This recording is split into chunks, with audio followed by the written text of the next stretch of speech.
अस्सलामुअलैकुम, आप देख रहे हैं हो क्या रहा है। मैं हूं Faisal Abbasi, group editor 92 news. Irshad Ahmed Arif साहब साथ हैं। शुक्रिया इरशाद साहब आपका। चेयरमैन नैब की तैनाती की गुत्थी उलझ गई है। फवाद चौधरी साहब ने आज प्रेस कॉन्फ्रेंस की, ये कहा कि ऑर्डीनेंस ला रहे हैं, बुध को ऑर्डीनेंस ले आएंगे, ऑर्डीनेंस तैयार है। उसके बाद ऑर्डीनेंस के कुछ खदोखाल बयान किए गए हैं वज़रा की जानिब से, लेकिन साथ ही साथ उन्होंने ये कहा कि शहबाज शरीफ से अगर मुशावरत करनी है तो ये ऐसे है कि जैसे चोर से पूछा जाए कि उसका तफ्तीशी कौन होगा। लेकिन थोड़ी देर के बाद अटॉर्नी जनरल खालिद जावेद खान की एक स्टेटमेंट सामने आई जिसपे उन्होंने अपोजिशन के साथ मुशावरत के फैसले की तस्दीक की। अब से कुछ देर पहले वज़ीर कानून फ़रोग नसीम ने इस बात की तस्दीक की कि इस सारे मामले पे अपोजिशन लीडर शहबाज शरीफ से मुशावरत की जाएगी और पहले भी उनसे मुशावरत की जाती रही है।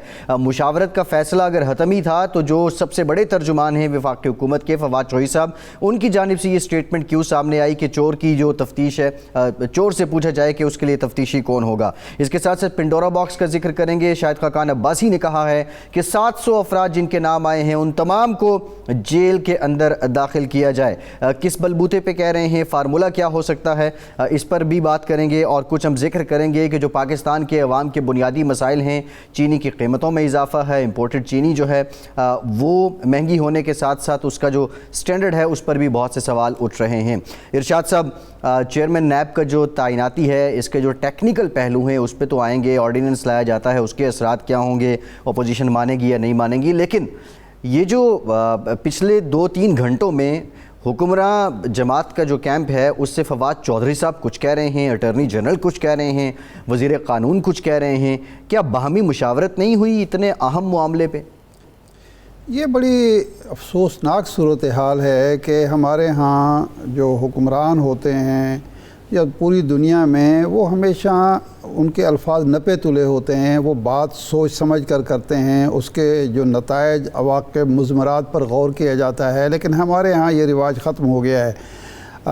जो वज़राए कराम हैं वो जो मर्ज़ी चाहें, जिस वक्त चाहें वो बोलना शुरू कर देते हैं और आपस में मुशावरत हो भी तो कोई परवाह नहीं करता कि ये बात मैं अगर कह रहा हूँ तो ये ना हो कि दूसरा वज़ीर कोई दूसरी बात कर दे, या मैं जो बात कर रहा हूँ वो किसी दूसरे के दायरा कार में आती है, वो उसको करनी चाहिए। अब आज ही अगर ये जो सूरत हाल है, जब वज़ीर कानून, अटॉर्नी जनरल और मुशीर जो वज़ीर आज़म के हैं, मुआविन खुसूसी हैं, मुशीर हैं बाबर अमान साहब, वो भी ज़ाहिर उस मीटिंग में होंगे, तो उसके बाद ये अलग अलग जो पॉइंट ऑफ व्यू सामने आया है, ये हैरान कुन है।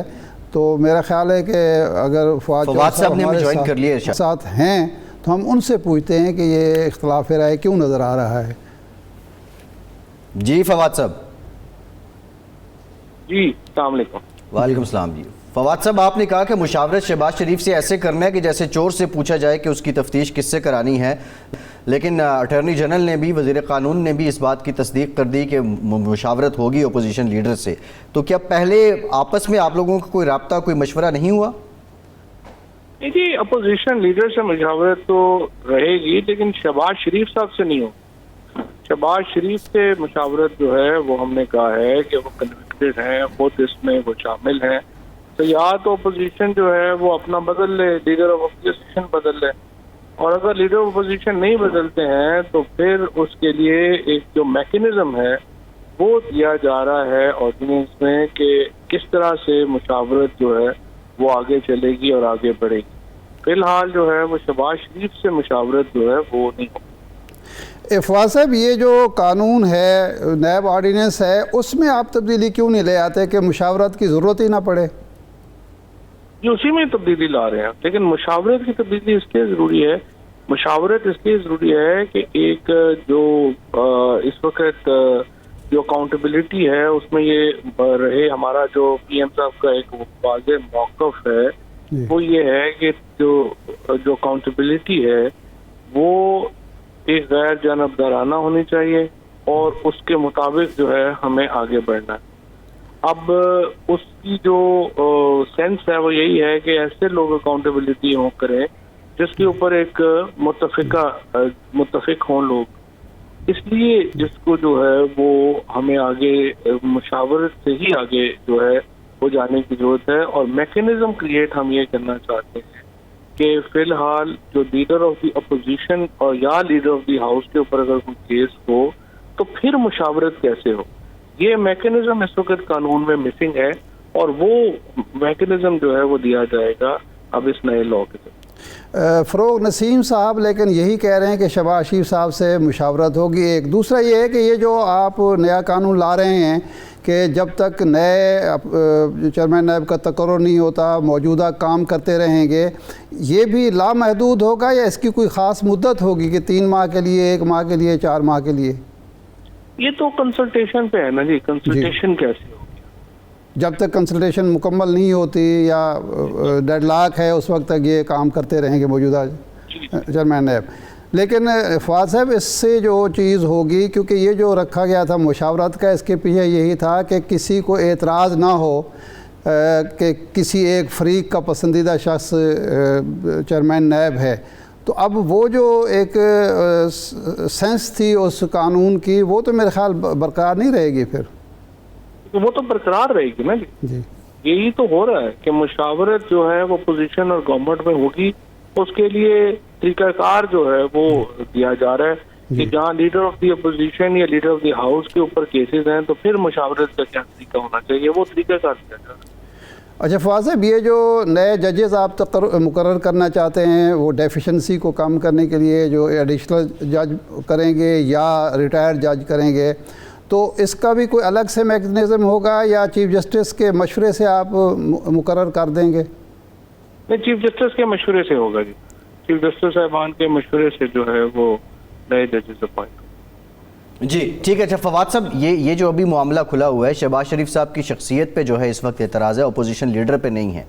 तो अब अपोजिशन के लिए अपोजिशन लीडर बदलना इतना आसान तो नहीं है, लेकिन अगर वो किसी को नॉमिनी कोई और दे देते हैं कंसल्टेशन के लिए तो इसकी क्या कानून में गुंजाइश है और हुकूमत क्या इसको कबूल करेगी? नहीं, वो दूसरा ये है फवाद साहब कि कोई आप कोशिश कर रहे हैं कि कोई नया अपोजिशन लीडर आ जाए? नहीं, हमने तो आज भी कहा है कि बेस्ट ये है कि लीडर ऑफ द अपोजिशन बदल ले हुकूमत और हम उनसे कंसल्टेशन कर लें और उसके बाद फिर देख लें वो दोबारा। नहीं तो फवाद साहब, ये अभी शहबाज शरीफ साहब के नाम पे मसला आ रहा है, लेकिन जो बयान सामने आए हैं फ़रोग नसीम साहब के, उन्होंने तो एक रेफरेंस भी दिया कि माजी में भी मुशावरत हुई और अभी रिसेंट पास में देखें तो इलेक्शन कमिश्नर के मेंबरान पे आपने मुशावरत की है उनसे। देखिए, जो मेंबरान का मामला है ना, पहली बात तो यह है कि इलेक्शन कमीशन इन्वेस्टिगेशन नहीं कर रहा शहबाज शरीफ। जो नैब है वो तो शहबाज शरीफ को इन्वेस्टिगेट कर रहा है, उन्होंने उनको मुल्ज़म डिक्लेयर कर दिया। दूसरी बात यह है कि उनका कॉन्फ्लिक्ट ऑफ इंटरेस्ट है। ये ऐसे ही है कि आप जोर से पूछें कि आपका जो है वो तफ्तीशी कौन होना चाहिए, तो शहबाज शरीफ साहब के ऊपर जो सीरियस इल्ज़ामात हैं उसके पेश नज़र वज़ीर आज़म ने ये वाज़ेह तौर पे कहा है कि वो शहबाज शरीफ से किसी किस्म की कंसल्टेशन नहीं करेंगे for the appointment of the new chairman. अच्छा फवाद साहब, ये वज़ीर आज़म ने जो सेल बनाया है पेंडोरा के मामले, पेंडोरा के हवाले से प्राइम मिनिस्टर इंस्पेक्शन कमीशन के मातहत, उस पर अपोजिशन एतराज़ भी कर रही है, लेकिन शाहिद खाकान अब्बासी ने कहा है कि जी उस वक्त तो ये वज़ीर आज़म का मौक़िफ़ ये था कि जिन पर इल्ज़ाम लगाए पहले मुस्ताफ़ी हूँ, जब क्लियर हो जाएँ वापस आ जाएँ। तो अब बल्कि उन्होंने तो ये तक कह दिया कि 700 के 700 लोग गिरफ़्तार किए जाएँ और जो उनमें से बरी होता जाए उसको रिहा करते जाएँ। तो ये तजवीज़ कैसी है अपोजिशन की और शाहिद खाकान अब्बासी की? देखिए, वो बिल्कुल सही है। शाहिद खाकान अब्बासी साहब से शुरू करते हैं। हम उनके जो अली डार साहब हैं उनको वापस बुलाएं और जो बाकी लोग, अभी तो 700 लोगों के नाम ही नहीं आए ना सामने जी, 700 लोगों के लिस्ट जो है वो पहले शेयर कर लेते हैं। उसमें भी आप देखेंगे कि नून लीग की सबसे आगे होगी। खाकान अब्बासी साहब का भी कोई पता नहीं अपनी भी निकल है, तो इसलिए वो मुतालबे करें कि जो अमल हो सके जिन पे। दूसरी बात ये है, जो सेल बना है वो क्या है? सेल ये करेगा कि ऑफशोर कंपनी होना तो जाहिर है कोई जुर्म नहीं। हमने देखना ये है कि क्या वो ऑफशोर कंपनी पाकिस्तान में डिक्लेयर हुई। अगर वो नहीं डिक्लेयर तो क्या उसके अकाउंट में मनी लॉन्ड्रिंग हुई, और अगर मनी लॉन्ड्रिंग के साथ और कोई फ्रॉड हुआ है। अब इसको डिफ्रेंशिएट करना है। 700 लोग हैं, उनमें से बहुत लोग हैं जिनकी ऑफशोर कंपनियां पाकिस्तान में डिक्लेयर्ड हैं, उनका पैसे की जो ट्रांजैक्शन हुई है वो बैंक से हुई है। अब जाहिर है उनको किस जुर्म में आप पकड़ेंगे? दूसरा जो है वो है जिन्होंने ऑफशोर कंपनी बनाई लेकिन उन्होंने पाकिस्तान में डिक्लेयर नहीं की, ये जो पब्लिक ऑफिस होल्डर है ये उसके लिए डिस्क्वालिफिकेशन है।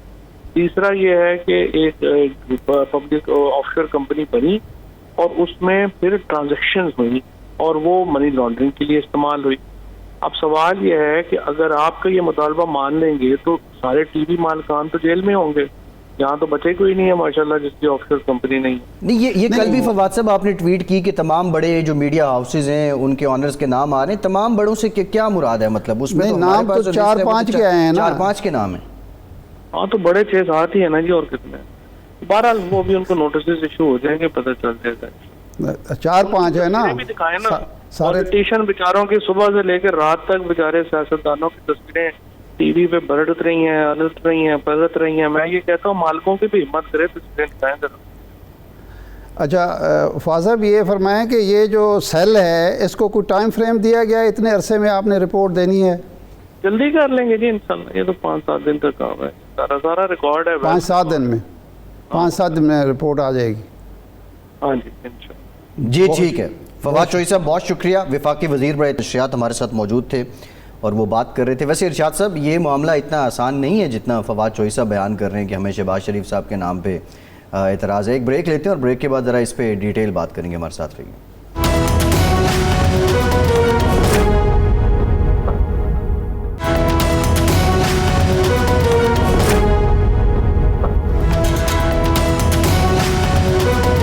ब्रेक के बाद एक बार फिर से आपको खुशामदीद कहेंगे। हमें ज्वाइन किया है साबिक वज़ीर-ए-आज़म पाकिस्तान मुस्लिम लीग नून के सीनियर रहनुमा शाहिद खाकान अब्बासी साहब ने। अब्बासी साहब thank you very much for your time.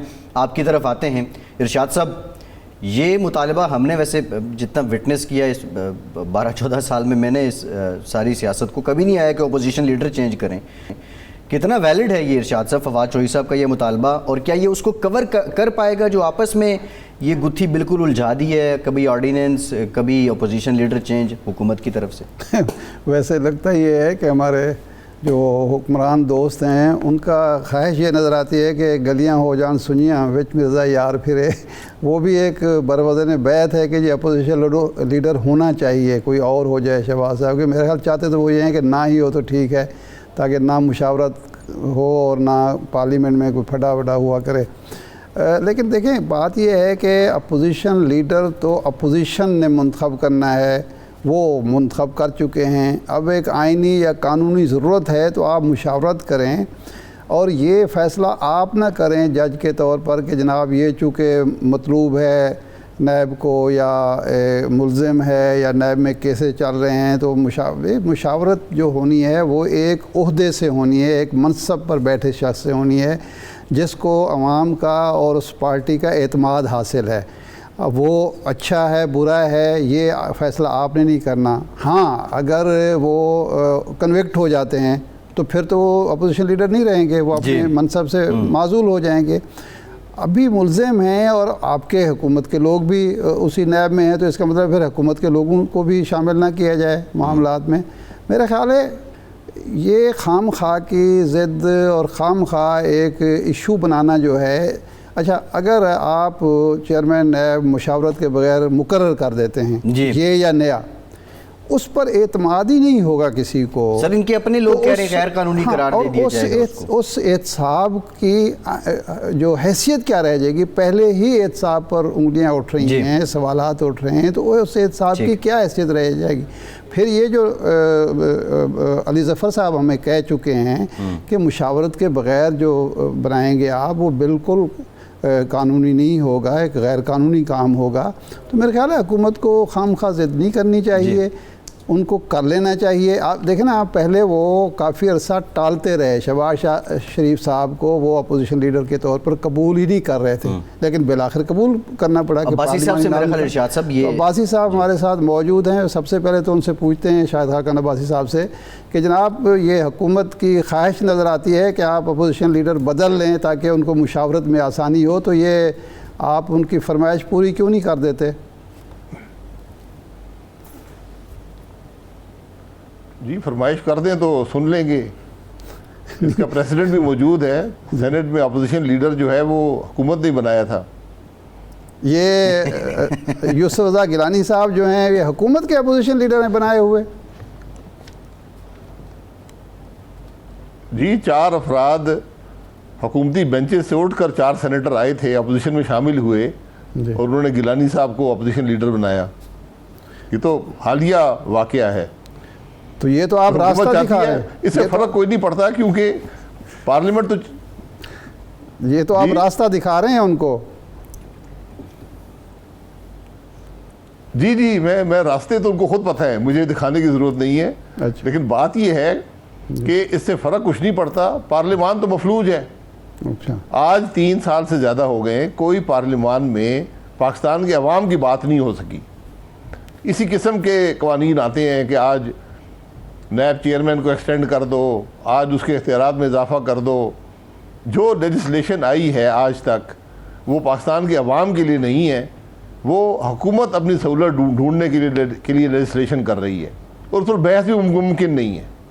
आज तक किसी बिल पर असेंबली में बहस नहीं हो सकी, अवाम के इशू पर नहीं हो सकी। जब लीडर ऑफ अपोजिशन बोलने आता है तो हुकूमत के वज़रा उस पर हमलावर होते हैं और गालियाँ निकालते हैं, और स्पीकर खामोश बैठा रहता है। ये इस पार्लियामान की हकीकत है।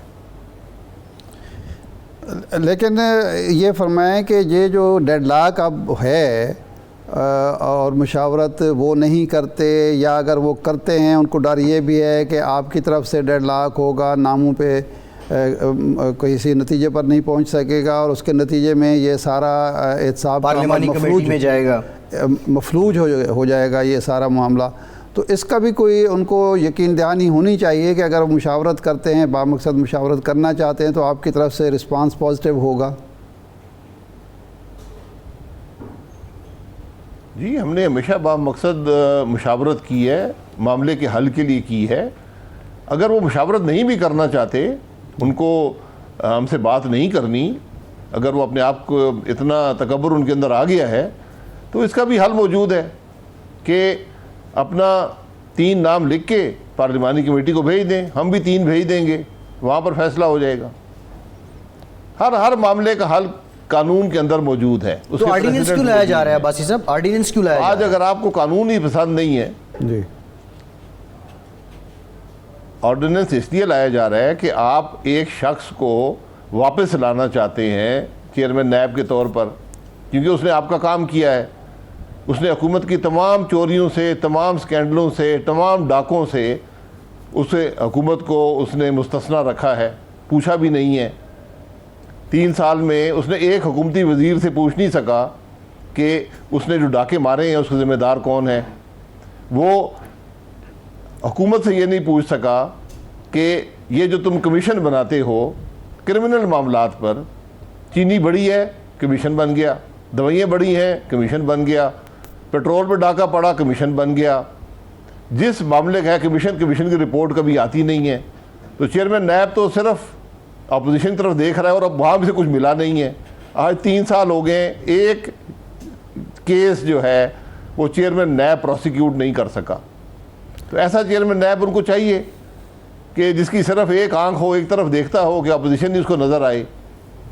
तो ये मामला जब हों, और आप जब ऑर्डिनेंस के ज़रिए एक कानून की रूह को बदल दें, आप जो आइन के बेसिक प्रिंसिपल्स हैं उनको तब्दील करने की कोशिश करें, तो फिर मामला तो नहीं चलेगा ना।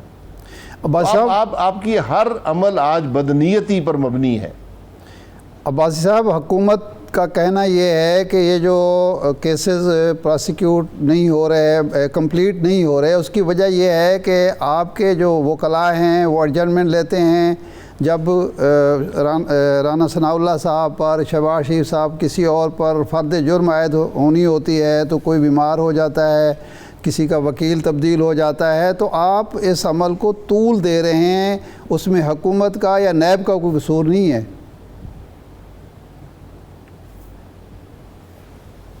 जी, तो मैं गुजारिश करूंगा कि जो भी इस हुकूमत के दौर में केस बने हैं अपोजिशन के मेंबरान पर, उनकी एक एक करके ज़रा उनकी क्रोनोलॉजी बता दें कि हुआ क्या इस केस के अंदर, कब केस बना और केस है क्या, और उसमें कौन से विटनेसेस हैं, क्या वो विटनेस आए हैं या नहीं आए, उन्होंने क्या बात की है।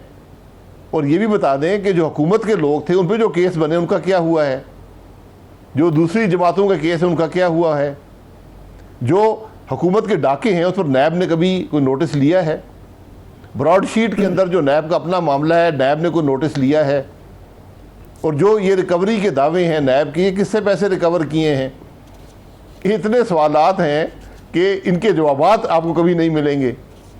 मैं तो एक सवाल करता हूँ ना, 4 साल की इस चेयरमैन नैब की कारकर्दगी बता जी दें। ठीक है। क्या अब्बासी कारकर्दगी है? साहब खता कलामी एक ब्रेक लेते हैं, ब्रेक के बाद वापस आते हैं जी।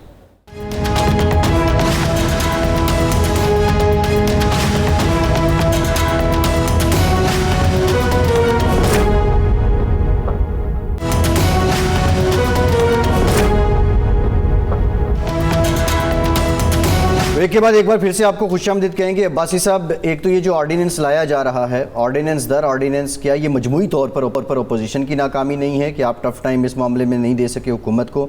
और दूसरा, इसमें जो खदोखाल हैं उनको देखते हुए क्या इसको चैलेंज भी किया जाएगा अपोजिशन की जानिब से?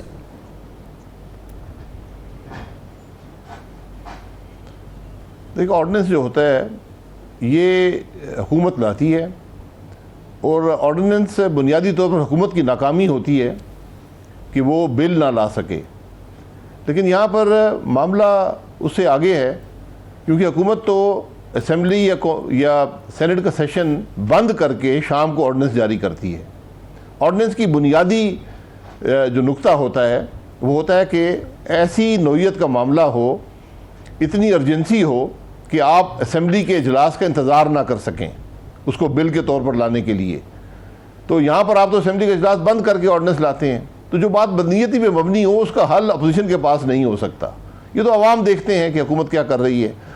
अब ये अगर ऑर्डिनेंस ऐसा लाते हैं जो एक शख्स के लिए है, जो एक मौजूदा कानून की नफ़ी करता है, उस कानून की स्पिरिट की नफ़ी करता है, और जो हमारा आइन के अंदर आइन की जो स्पिरिट है उसकी नफ़ी करता है, तो यकीनन ये मामला हम जिस हद तक हो इसको सेनेट में रिजेक्ट करवा सकें या इसको हम सुप्रीम कोर्ट में लेकर जाएं, ये इंशाल्लाह हम करेंगे, क्योंकि ये हमारी जिम्मेदारी है कि एक ऐसा ऑर्डिनेंस जो सिर्फ बदनीयती पर मबनी हो उसका मुकाबला करें। अब्बास साहब, ये अगर सुप्रीम कोर्ट में जाना पड़े तो आपकी जमात अपने तौर पर जाएगी या अपोजिशन मजमूई तौर पर इस तरफ रजू करेगी? कोई दोस्तों से मशवरा हो रहा है? जी, अपोजिशन कोशिश करेंगे कि अपोजिशन ही हो, लेकिन अगर बाकी जमातें तैयार नहीं होती तो हमारी जमात इंशाल्लाह खुद जाएगी। सुप्रीम कोर्ट से रुजू किया जाएगा इस हवाले से? अच्छा अब्बास साहब, ये जो इस वक्त सूरत हाल, बिल्कुल वो करना पड़ेगा जी। ठीक है। अच्छा, ये फरमाएं कि अब ये जो नया पेंडोरा बॉक्स खुला, उस हवाले से आपका तो मौक़िफ़ सामने आ गया, उनका जो सेल बना है आप उसको रिजेक्ट कर रहे हैं, लेकिन ये तो आप अप्रिशिएट करेंगे ना कि मौजूदा हुकूमत ने कोई टाल मटोल करने की बजाय फौरी तौर पर सेल भी बना दिया, और वो कह रहे हैं, फवाद चौधरी साहब हमारे प्रोग्राम में कह रहे थे कि 7-8 दिनों में उसकी रिपोर्ट आ जाएगी और उसके बाद फिर वो केसेस हम मुख्तलिफ़ इदारों को रेफ़र कर देंगे। तो इसके बावजूद आप रिजेक्ट क्यों कर रहे हैं उस सेल को? ये सेल का काम नहीं है, ये हुकूमत का काम नहीं है। हुकूमत तो ख़ुद यहाँ कठैड़े में खड़ी है। 6-7 वज़रा के नाम हैं, हुकूमत के लोगों के नाम है, पता नहीं और किस किस के नाम हैं। तो इसका एक ही तरीका है, और ये 6-7 दिन का काम नहीं है। अगर 6-7 दिन में करना है तो फिर इंशाल्लाह आप देखेंगे सब ही इसमें माफ़ी पा लेंगे। हमारे मुल्क में एक मुरवजा तरीका है, एक प्रेसिडेंट मौजूद है, और वो नवाज शरीफ साहब का केस है जिसमें उनका नाम नहीं था। यहाँ GIT बनी, तफ्तीशें हुई FIA में, यहाँ पर मीडिया सर्कस लगी, यहाँ पर जेलों में डाला गया, ट्रायल हुई, कन्विक्शन जज को ब्लैकमेल करके करवाई गई। ये इस सारे मामले के हक़ाइक़ हैं। इसलिए अगर इंसाफ के 2 निज़ाम नहीं है मुल्क में, तो फिर आपको वही तरीका अपनाना पड़ेगा जो नवाज शरीफ साहब के साथ हुआ था इस मुल्क के अंदर।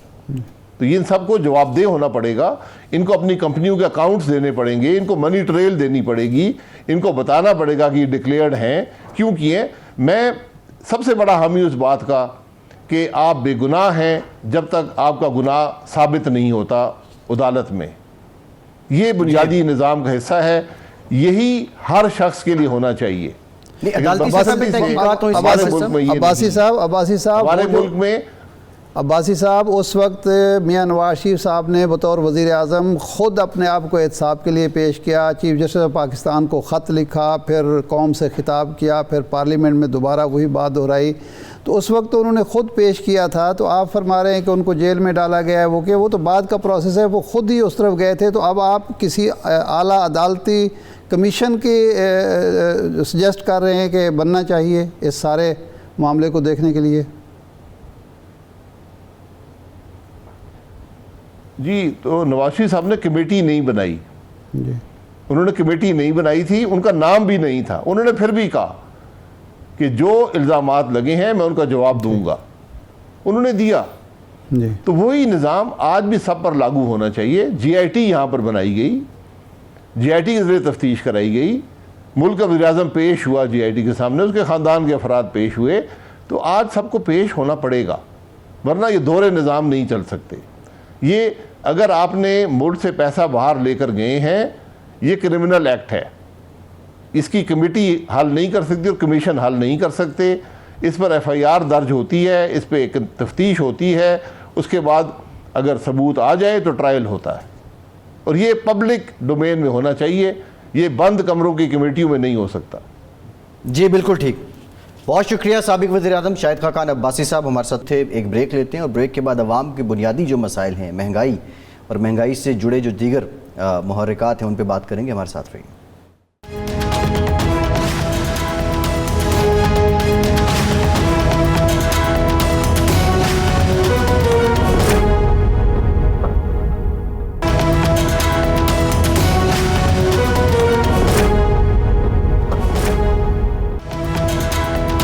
ब्रेक के बाद एक बार फिर से आपको खुशामदीद कहेंगे। एक जानिब ये सियासी शोर है, ये मामलात हैं हुकूमत के, अपोजिशन के, लेकिन पाकिस्तान के अवाम के जो मामलात हैं वो बड़े संगीन हो चुके हैं। मामला रोज़ी रोटी तक पहुंच चुका है, महंगाई तक पहुंच चुका है।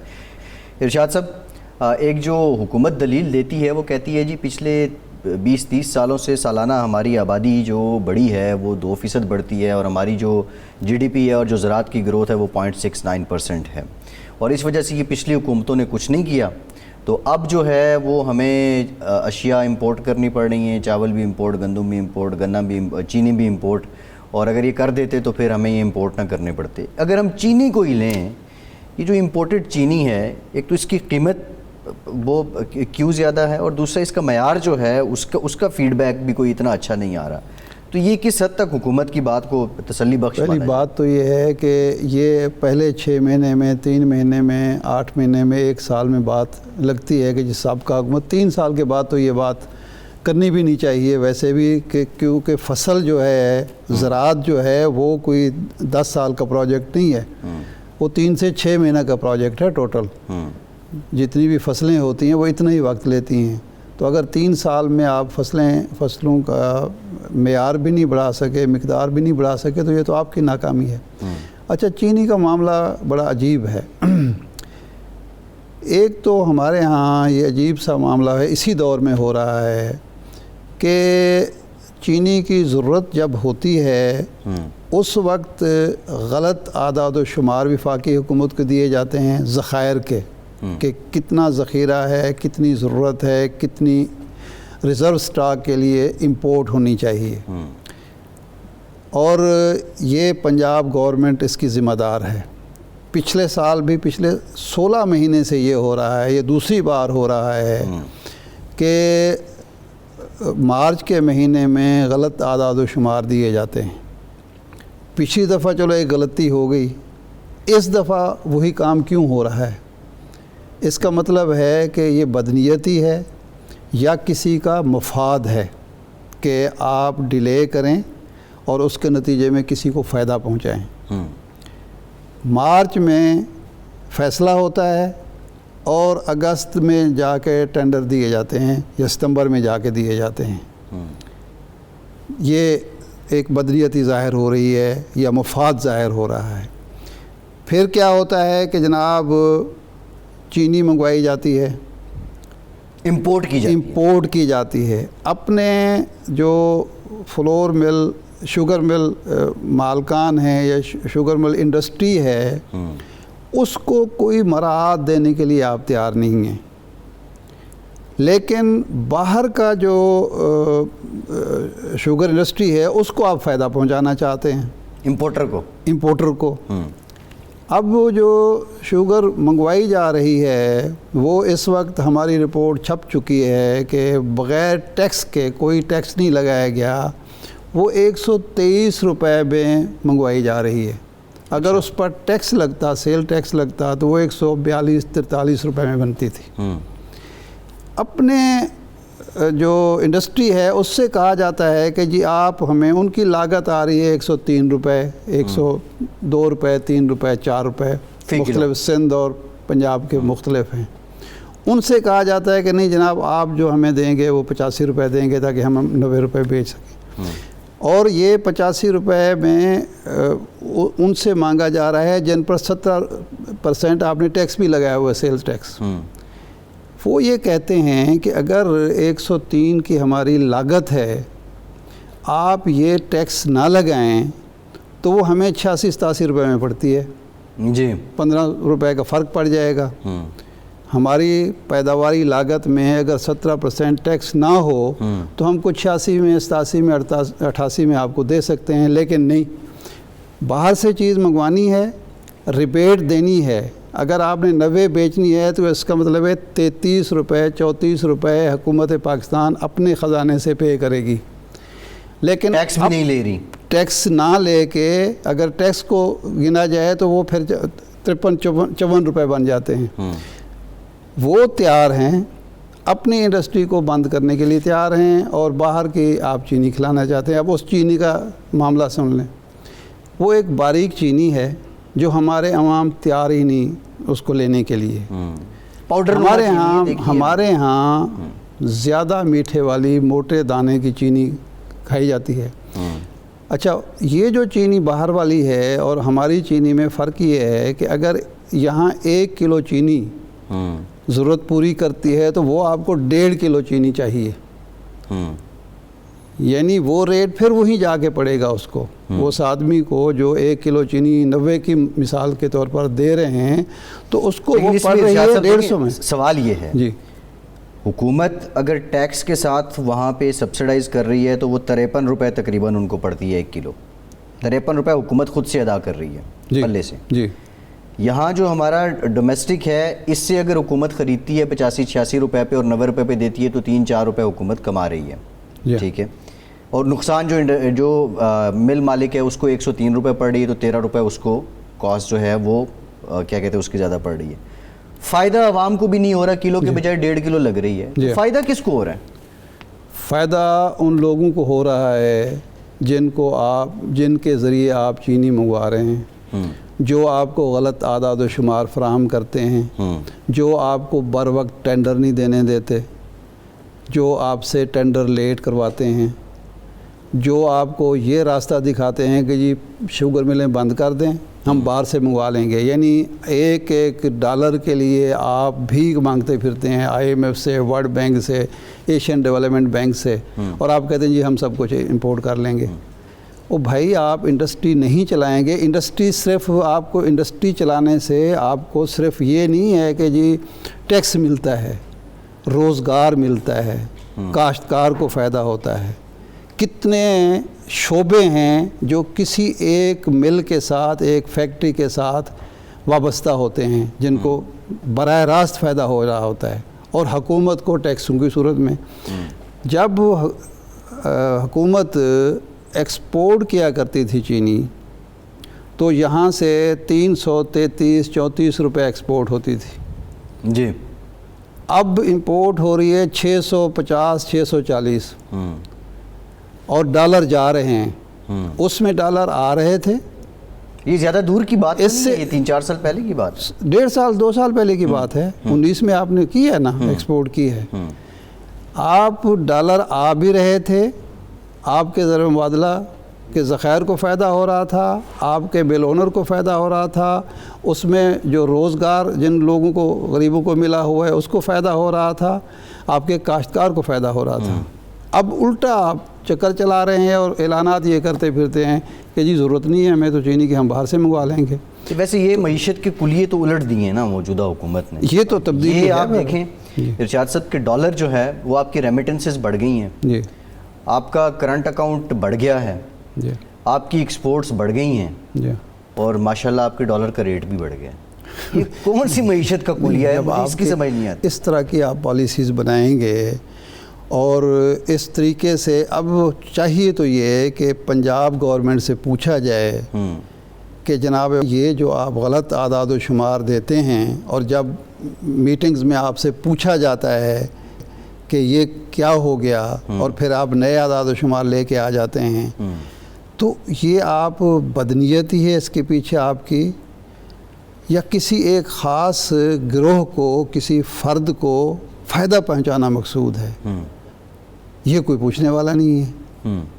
हालांकि असल सवाल जो है वो बनता है पंजाब गवर्नमेंट से कि आप ये काम क्यों नहीं कर रहे, लेकिन अब कौन किसी से पूछे।